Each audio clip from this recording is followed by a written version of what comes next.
Democrats have been taking flack recently, even from within their own party.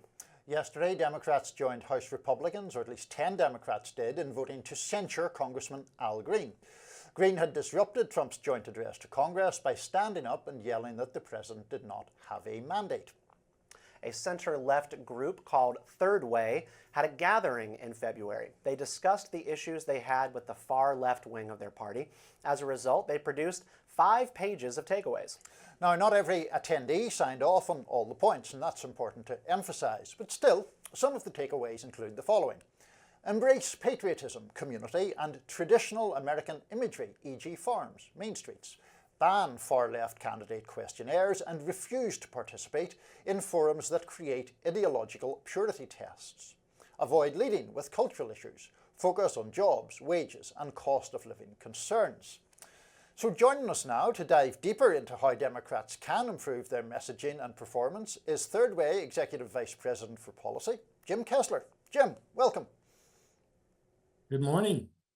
So let's dive straight into this, because those takeaways or those lessons from your event, they elicited some pushback, at least in some regards. One, which we didn't read there, was the idea of sort of getting away from small dollar donors' priorities because they were purportedly not in line with the general population.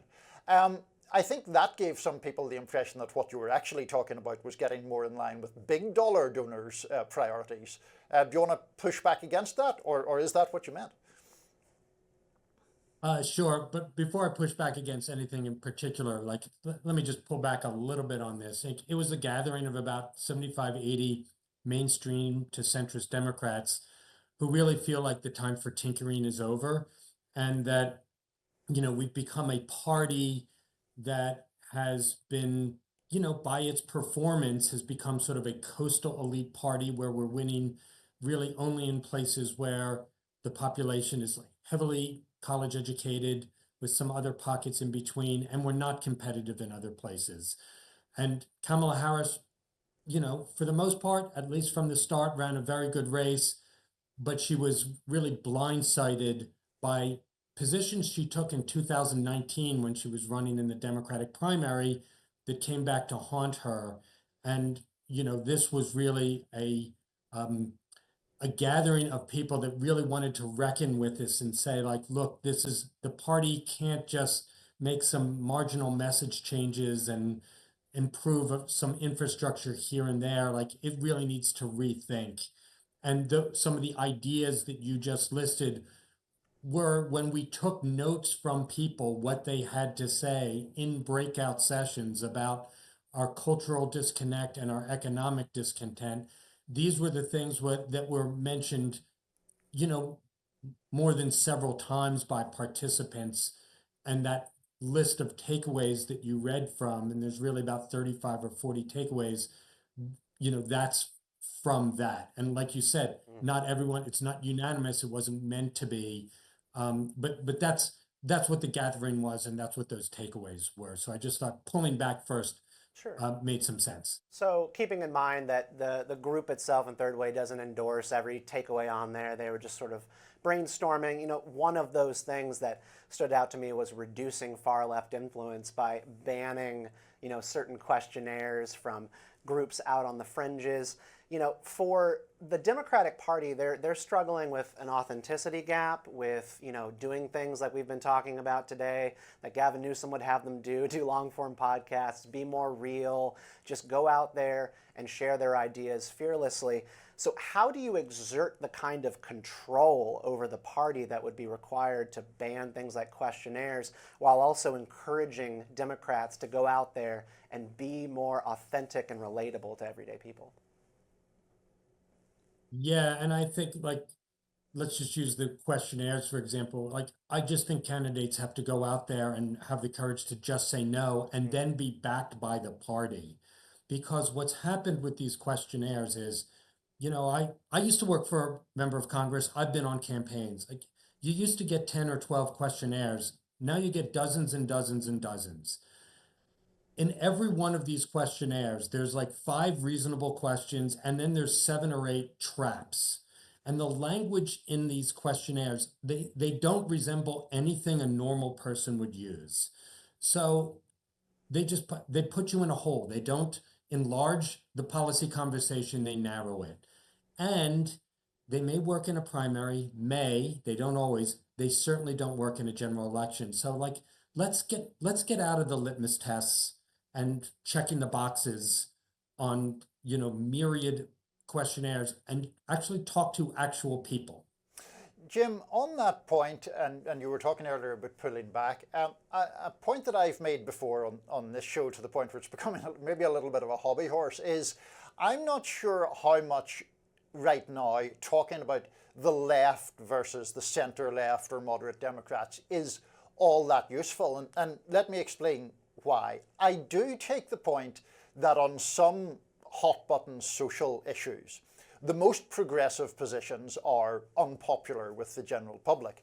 Previously on this show, we were just talking about trans people in girls' and women's sports, and public opinion there seems pretty clear. But when it comes to the economy, it seems to me you could argue that a kind of populism and anti-corporatism, something that taps into the anger of voters, is actually popular. It's part of the reason, I think, that President Trump has a greater appeal than one might anticipate with working class voters.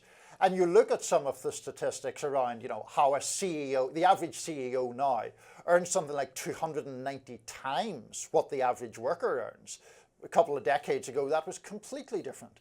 So is there a danger in seeking a course of moderation that ends up becoming just too corporate friendly, actually?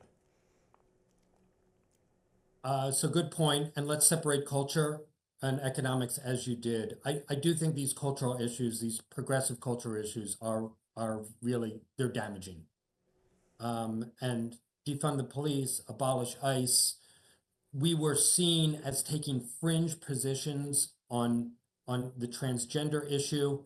Frankly, the position that got Harris was not even promoted by a transgender organization. It was the ACLU. It was a group that really doesn't have anything to do with transgender issues. But we are seen as outside the mainstream on a lot of these cultural issues, and we've got to get back inside the mainstream. And I do think that sort of left-center dichotomy works well there. On the economy, I agree with you that it can get murky in some places. I thought Bill Clinton, when he ran in 1992, did that balance perfectly on economic issues, because putting people first sounds like a populist message, but he was also a pro-growth, pro-opportunity Democrat. And, look, you mentioned about CEOs, they now earn 290 times as much as, the median worker at their company.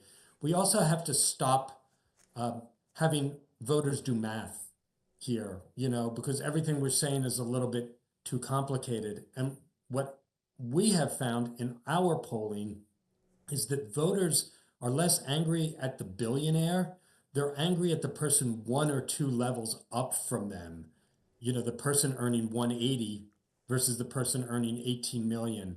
So I do think there's some room for some ire there. And if you are a centrist Democrat on the economy, yeah, I think you do need sort of a pro-growth populism streak with you there to appeal to voters.